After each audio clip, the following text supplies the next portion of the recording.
तो कुंभ लगन वाले जातकों के लिए हम चर्चा कर रहे थे केतु की प्लेसमेंट के बारे में। इस वीडियो में अब देखेंगे 10th हाउस के लिए। 10th हाउस में अगर आपके केतु बैठे हों तो ये वृश्चिक राशि में यहाँ केतु स्थित होंगे। वृश्चिक राशि का केतु नॉर्मली हम काफ़ी अच्छा मानते हैं, पर 10th हाउस होने की वजह से यहाँ आपको केतु काफ़ी ज़्यादा अनसर्टेनिटी देंगे। साथ में आपको करियर को लेके जो भी प्लानिंग्स रहेंगी उनको लेके काफ़ी कन्फ्यूजन होगा। केतु के यहाँ होते हुए जिस प्रकार के भी पद पे आप होंगे या जिस मान सम्मान या रेपुटेशन के साथ आप अपने करियर में देखे जाएंगे, उसका एहसास आपको यहाँ केतु नहीं होने देते कभी भी। और आपकी एक्सपेक्टेशंस को काफ़ी ज़्यादा बढ़ाने का काम करेंगे शुरुआत में इस प्रकार के केतु। तो कहीं ना कहीं आपको सेटिस्फेक्शन लेवल के हिसाब से यहाँ देखना होगा। आपका सेटिस्फेक्शन लेवल बहुत ही ज़्यादा हाई हो सकता है, उस वजह से आपको यहाँ जो एनर्जी है उसका बैलेंस करने में बहुत ज़्यादा दिक्कतें आएंगी। साथ में ऐसा हो सकता है कि आप अपने करियर को लेके काफ़ी फ्रस्ट्रेट हो सकते हैं, करियर को लेके काफ़ी सारे गलत निर्णय आपने लिए हों, ऐसा होगा। यहाँ केतु अब अन्य ग्रहों के साथ, जिन ग्रहों के साथ भी बैठा है उन ग्रहों को आपको देखना होगा। साथ में यहाँ डिस्पोजिटर मंगल का रोल बहुत इंपॉर्टेंट रहेगा।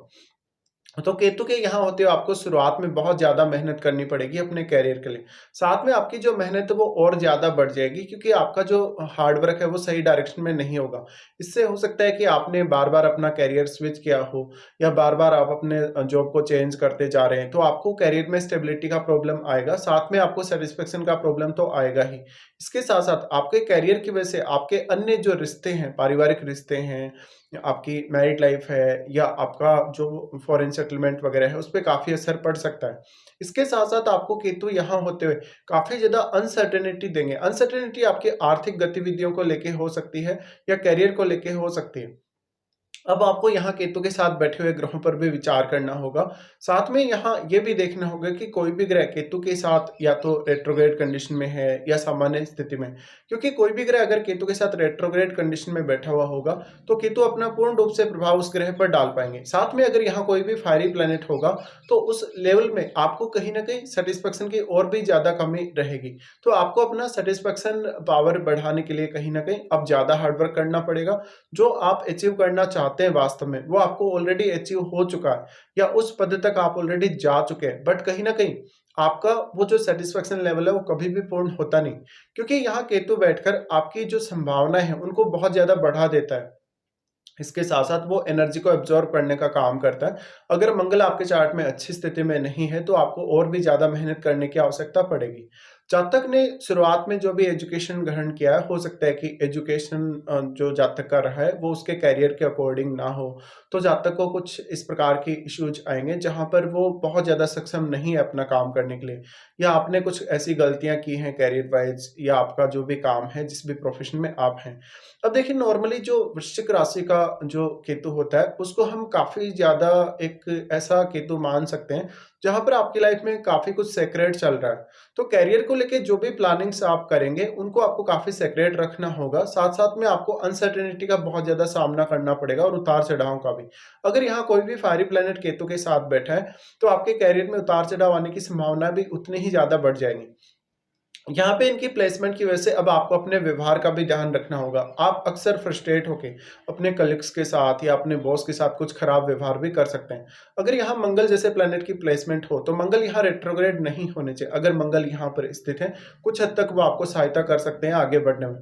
बट अगर रेट्रोग्रेड हो गए, तो उस केस में उनका जो प्रभाव है, कहीं न कहीं आपको 9th हाउस की तरफ उनका मूवमेंट देखने को मिलेगा और उनका प्रभाव काफ़ी ज़्यादा फायरी हो जाएगा। इसी तरीके से फिर आपके जो अदर रिलेशंस हैं, उन पर भी इसका असर पड़ेगा। तो यहाँ केतु के होते हुए आपको किस तरीके से अपने करियर को मेंटेन करना है, किस तरीके से अपने आप को सेटल रखना है, ये बहुत ज़्यादा सोचना पड़ सकता है। अब अगर आपके चार्ट में चंद्रमा भी काफ़ी डिस्टर्ब स्थिति में है, अच्छी स्थिति में नहीं है, या चंद्रमा का संबंध राहु, शनि या केतु से है, तो आपको काफ़ी सारी प्रॉब्लम्स आ सकते हैं। तो यहाँ आपको करियर से रिलेटेड एडवाइस हमेशा किसी ना किसी से लेनी ही चाहिए। साथ में आपको हमेशा करियर को एक स्टेबल दिशा में लेकर जाना चाहिए। यहाँ केतु स्थित हैं, तो वो कहीं न कहीं शुरुआत में बहुत ज़्यादा प्यास जगाते हैं आपको करियर में आगे बढ़ने के लिए, और नो डाउट आप मेहनत भी काफ़ी ज़्यादा करते हैं। इस प्रकार का केतु आपके स्टडी पर्पज़ और आपके करियर पर्पज़ के लिए या आपकी लर्निंग्स के लिए कहीं न कहीं आपको विदेश में भी सेटल कर सकता है। हो सकता है कि बहुत लंबे समय तक आप विदेश में सेटल रहे हों और आप अच्छा खासा पैसा भी अर्न करेंगे और नेम फेम भी अर्न करेंगे। लेकिन जो आप कहीं न कहीं नेम फेम अर्न कर रहे हैं या जिस पद तक आप पहुँचे हैं, उसका एहसास आपको खुद को नहीं होगा। क्योंकि इस हाउस से केतु आपको डिटैच कर रहे हैं। डिटैच करने से वो एक्चुअल में जो स्थिति है आपकी, उसको आप देख नहीं पाते कि वास्तव में आप कितने बड़े पद पर हैं या आपकी स्थिति क्या है वास्तव में। इस प्रकार का जो केतु होगा, कहीं न कहीं आपको बहुत ज़्यादा ऐसी कंडीशंस देगा, जहाँ पर आप अपने आप को अकेले देखेंगे और आप वहाँ पर कुछ भी स्टेप लेने के लिए सक्षम नहीं होंगे कई-कई बार। और ऐसी कंडीशंस में कभी-कभी केतु इस प्रकार की स्थिति भी बना देते हैं, जब आपको काफ़ी ज़्यादा फ़ॉल्स डिसीज़न लेने के लिए फ़ोर्स करना रहेगा या अपने आप को कहीं न कहीं ऐसी कंडीशंस में डालने का स्थिति रहेगा, जब आप कुछ गलत करें। तो यहाँ पे करियर को लेके काफ़ी ज़्यादा सतर्कता आपको बरतने की आवश्यकता है। इस प्रकार का केतु है तो नॉर्मली आपका अगर विदेश में सेटलमेंट होता है या घर से दूर कहीं भी सेटलमेंट होता है, किसी अदर स्टेट में सेटलमेंट होता है, तो करियर वाइज़ वो ज़्यादा बेहतर साबित हो सकता है अपने जन्म स्थल की तुलना में। इसके साथ-साथ आपके अन्य ग्रहों का प्रभाव भी देखिएगा। केतु के साथ अगर कोई भी अन्य ग्रह यहाँ बैठा है, तो उस ग्रह का प्रभाव भी आपके करियर पर बहुत ही ज़्यादा रहेगा। अगर वो ग्रह यहाँ रेट्रोग्रेड कंडीशन में आ जाता है और फिर अगर आप उस ग्रह से संबंधित अपना करियर चुनते हैं, तो आपको उस ग्रह से संबंधित फिर बहुत ज़्यादा मेहनत करनी पड़ेगी उस ग्रह की जो क्वालिटीज़ हैं अपने अंदर लाने के लिए। इसी तरीके से इस प्रकार का जो जातक रहेगा, घर परिवार के सदस्यों, माता-पिता से काफ़ी ज़्यादा मतभेद रखेगा। हालाँकि आपको शुरुआती समय में काफ़ी ज़्यादा अटैचमेंट रहेगी परिवार के सदस्यों से, लेकिन कहीं न कहीं आपका थोड़ा-सा मोहभंग सा हो जाएगा और आप थोड़ा-सा डिटैच सा भी महसूस करेंगे पारिवारिक मुद्दों में। इस प्रकार का जातक अपने बल पर ही सारे के सारे काम करे, अगर वो सेल्फ डिपेंड होके जीवन में आगे बढ़े, तो वो ज़्यादा बेहतर कर पाएगा। तो इसलिए आपको अपना फैमिली का साथ छोड़ना होगा। ऐसा भी हो सकता है कि आपने छोटी आयु से ही कहीं न कहीं दूर आप सेटल हुए हों अपने स्टडी पर्पज़ से या अपनी कोई भी अन्य पर्पज़ से। साथ में इस प्रकार का जो केतु रहेगा आपको लगातार स्थान परिवर्तन देता रहेगा या तो फिर करियर में कुछ परिवर्तन लाता ही रहेगा। आपको कभी भी स्टेबल नहीं होने देगा। अगर यहाँ फायरी प्लैनेट बैठा हो, उस केस में ये प्रभाव और भी ज़्यादा बढ़ जाएगा। अब जुपिटर ही एक ऐसा प्लैनेट है जो यहाँ केतु को काफ़ी ज़्यादा हेल्प कर सकता है। बट जुपिटर अगर केतु के साथ बैठे हों तो वो रेट्रोग्रेड कंडीशन में नहीं होने चाहिए। अगर जुपिटर यहाँ रेट्रोग्रेड कंडीशन में हो, तो उनका जो शुभ प्रभाव मिलना चाहिए आपको वो नहीं मिलेगा। तो यहाँ पे अब जो भी प्लैनेट आपके चार्ट में बैठे हैं, उन प्लैनेट से रिलेटेड भावों पर भी आपको विचार करना है। वो प्लैनेट आपके चार्ट में कौन-कौन से भावों के स्वामी हैं, उन भावों से किसी भी प्रकार का आपको आर्थिक रूप से लाभ प्राप्त हो रहा है, भौतिक रूप से किसी भी प्रकार का आपको गेन मिल रहा है या अदर किसी भी फॉर्म में आपको कोई भी लाभ मिल रहा है, किसी भी रिश्ते से आपके बहुत ज़्यादा अटैचमेंट है, तो वहाँ पर आपको सबसे ज़्यादा सीरियसली ध्यान देना होगा। यहाँ केतु बैठे हैं तो मेनली अब आपके जो भी डिसीजन होंगे, जो भी निर्णय होंगे, उनमें आपको काफ़ी ज़्यादा समय लगेगा, जिससे आपके कुछ कार्य समय पर नहीं बन सकेंगे। इसके लिए आपको काफ़ी फ्रस्ट्रेशन होगा, एंग्ज़ायटी होगा, इवन डिप्रेशन भी हो सकता है। यहाँ केतु बैठे हैं तो आप काफ़ी गलत तरीके से अपने बॉस को या अपने कलीग्स को कभी-कभी ट्रीट करेंगे और आपको कार्य क्षेत्र में बहुत सारी ज़िम्मेदारियाँ मिली हुई रहेंगी। ऐसी ज़िम्मेदारियाँ भी आपको मिल सकती हैं जो वास्तव में आपकी बनती ही नहीं। तो यहाँ पर आपको काफ़ी सीरियसली डिसीज़न लेने होंगे। अब आपके राहु 4th हाउस में बैठे हैं और केतु 10th हाउस में होने से यहाँ ये दिखाते हैं कि कहीं न कहीं पास्ट लाइफ़ में आपने काफ़ी कुछ रियलाइज़ किया है। अपने करियर से संबंधित जो आपकी अचीवमेंट्स थी काफ़ी अच्छे से उनको हासिल किया है। और कहीं न कहीं इस हाउस से आपका ऑलरेडी जो सैटिस्फैक्शन लेवल है वो अब आ चुका है। तो आपका जो ऑब्सेशन रहेगा भौतिक सुखों पर ज़्यादा रहेगा कहीं न कहीं या अपने घर परिवार पर थोड़ा-सा ज़्यादा ध्यान देंगे। तो इसलिए यहाँ थोड़ा-सा आपको मेंटेन करना ज़रूरी रहेगा अपनी डोमेस्टिक लाइफ़ और अपने करियर की वज़ह से जो भी डिस्टर्बेंस आपकी लाइफ़ में आते हैं। इसके साथ ही आप यहाँ ये बोल सकते हैं कि राहु का प्रभाव भी यहाँ केतु पर है।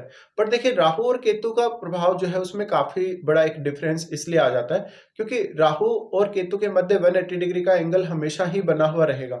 इसलिए राहु का प्रभाव एक सीमित मात्रा तक ही या उस एंगल तक ही यहाँ केतु पर पड़ सकता है। बट अगर आपके चार्ट में 4th हाउस में राहु के साथ अगर कोई भी अदर प्लैनेट स्थित है, तो उसका प्रभाव केतु पर और केतु के साथ बैठे हुए ग्रह पर काफ़ी स्ट्रांगली पड़ेगा।